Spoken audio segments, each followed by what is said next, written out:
We're here with relationship expert Ashley Howe and author Rebecca Eckler. The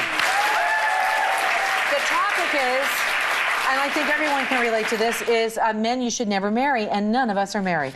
How's that for being relatable? We're all experts. No, we are experts in it, that is for sure.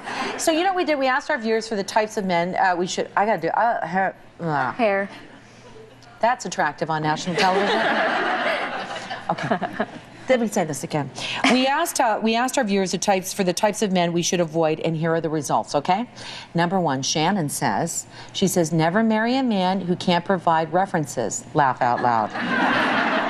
Now, I'm just, Rebecca's going, I gotta She's get rid ready. of that.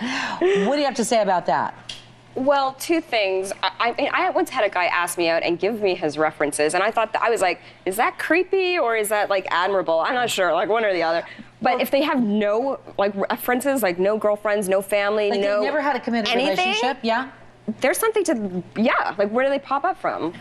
Like, yeah. Well, I guess what she's saying on is the run or something. If there's no if there was never a serious or long-term relationship prior to him meeting you, that's what her concern is. That's what she said. Depending on the age, I think if by the time you're 40, if the guy has not been in a serious committed relationship, there's something wrong. What does that say to you, Ashley? What does that say to you when you? I don't know. I think age is a factor on that one. Yeah, I think with the having no friends thing, I think that you might be missing out on a lot of men.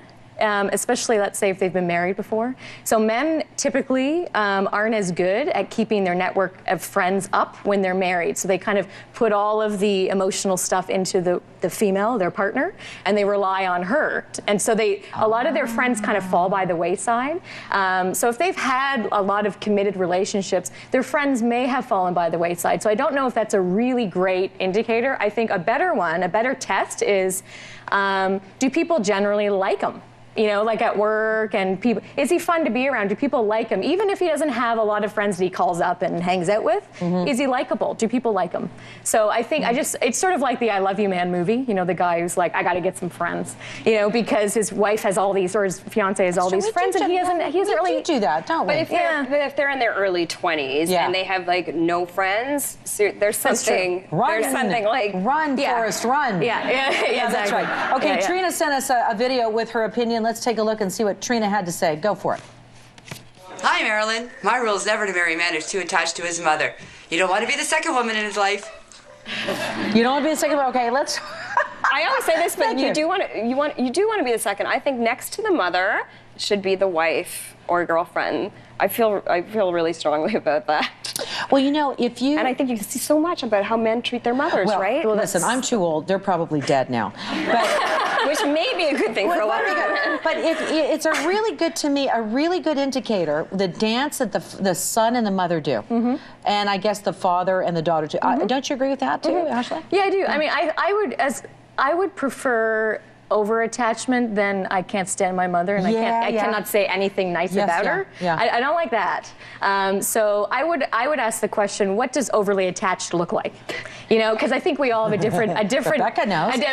We all have a different meaning of what overly attached looks like. I would say if the relationship with the mother is getting in the way of your relationship with your partner, so he's like, I got to check with my mom first before we decide if we can afford that, for instance. That's a problem.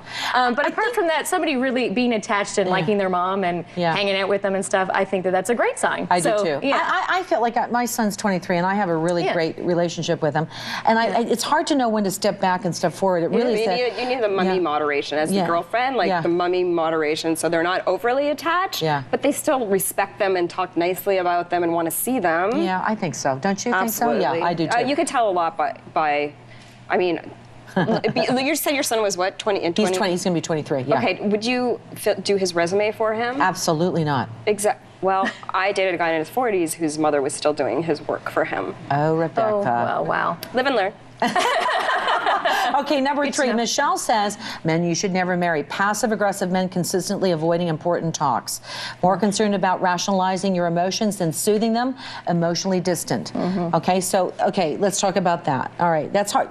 You don't know until you're into that relationship how really deep-rooted that is. But Ashley, you want to address that first? Yeah, I can get on board with this one. Okay. The passive-aggressive thing, yikes. Give me an example of passive-aggressive. Passive-aggressive is sort of seemingly being all for it, and then showing all kinds of signs that you're not. So it's like, I would love to go with you to that musical play. I would love it. And then you're at the musical play and he's yawning and he's mad and he's in a bad mood. That's passive aggressive behavior, right? Okay. So there's this guy, John Gottman, who does a lot of research on marriage. #1 killer of marriage is contempt. So when one of the partners has contempt for the other one, and people that are really passive aggressive and kind of retain a lot of anger, but they don't show it, that's contempt. And so that's a bit of a red flag for me if somebody handles emotions with passive aggressiveness. It's, I couldn't do that one. Well, you know what? You don't know you're in that until you're in that. So your relationship has to be, be further in to really see that, wait a minute, I see a pattern here. When I go away for a girls' weekend and I come back and you're all for it and I come back and you're mad at me for no reason, that's a problem. That's a passive aggressive thing. Absolutely. I'm so passive aggressive myself, so I don't know. Do you really? I think so, but I think everybody, I literally think all women are and all men are at some point, at some time. Yeah. I'm a handful, man. Well, sometimes people don't bring the best out in you too, right? No, and also, I hate to say this, the passive aggressiveness, but it does keep the, I don't know, so one person's up in a relationship, one person, it keeps the mystery and the suspense. How are you passive aggressive? If you were to look at your life, how are you that way? I'll say, oh, I love you so much, and then I won't call you. I don't know. Oh my God, I'm never gonna get a boyfriend ever. No, just joking. It's okay. Tara's over there. Tara, we're talking about men and who you should marry. What's your point? I wouldn't marry any man that can't hold a job down. I love you. The man's got to have a job. He's got to have some form of income. Have you ever had a situation like that, or a friend? No, but I just know for the future. Yeah, just for the my future. man's gonna have a job. Exactly. And if he can't cook, then what's the point? Oh, wait, that wasn't on the list, but okay. Well, he's not working and he can't cook. But you know what the thing is? Again, you're dating somebody, and you're getting to know them a little bit. My thing to add to that is if you find out that they keep changing jobs, that is rather than not have a job, if they keep changing jobs. Unless it's out of their control. Like I do think the economy does have, but if they're not getting out there and doing it, but if you're dating someone and you want to marry them and they're sitting in their basement and they're still at their parents' house and they're smoking the doobies or whatever, you don't want to marry that guy because he's not going to change his whole personality. And also with what you said, with changing jobs, that usually goes along with somebody that's not as happy as they could be. Often when you're changing jobs a lot, you're trying to find that passionate job that is for you. You're often not as happy. So what I often like to say is, the people who are not that happy as a single person probably aren't going to be that happy as a married person. No, they're not. Yeah, that's true. So you have to consider that, and it's also steering away from marrying the potential of the guy instead of the real person. Yeah, I can't find a job right now, but I bet you when we have kids, he's going to stick with that job. And with that, we're going to say, coming up next, we're going to talk about the men you should marry, because we have to balance it out. We'll be right back. That's right. That's a good point.